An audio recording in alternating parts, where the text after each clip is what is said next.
काय करता रे? गुलाबाई इथे आत्ताच मी माझा मतदानाचा हक्क बजावलेला आहे आणि मी सर्व नागरिकांना आवाहन करतो की त्यांनी येऊन मोठ्या संख्येत इथे मतदान करावं आणि लोकशाहीला बळकट करणं या प्रक्रियेत सहभाग घ्यावा।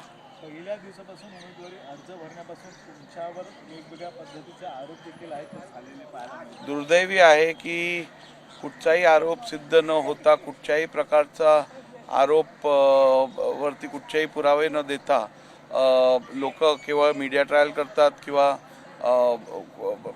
अशा प्रकारचे आरोप करून बदनामी करायला बघतात। आपण बघितलं असेल की इलेक्शन कमिशन आणि कोर्टाने दोघांनी स्पष्टपणे सांगितलं या आरोपांमध्ये कुठचंही तथ्य नव्हतं।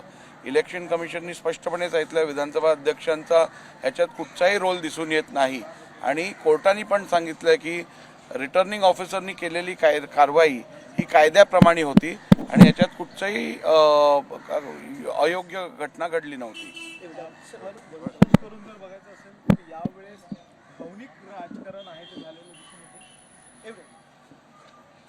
यावेळेस राजकारण कोणत्या मुद्द्यावर आहे? विकासाच्या मुद्द्यावर, चेहऱ्याच्या मुद्द्यावर का भावनिकतेवर?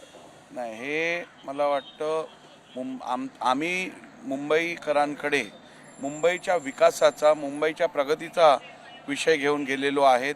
ज्या लोकांकडे कुठचाच विषय नाही आहे, ज्यांनी कुठचंही विकास काम केलं नाही आहे, ज्यांच्याकडे जनतेत जाऊन सांगण्यासारखं काहीच नाही आहे, ते इतर प्रकारचा प्रचार करतात।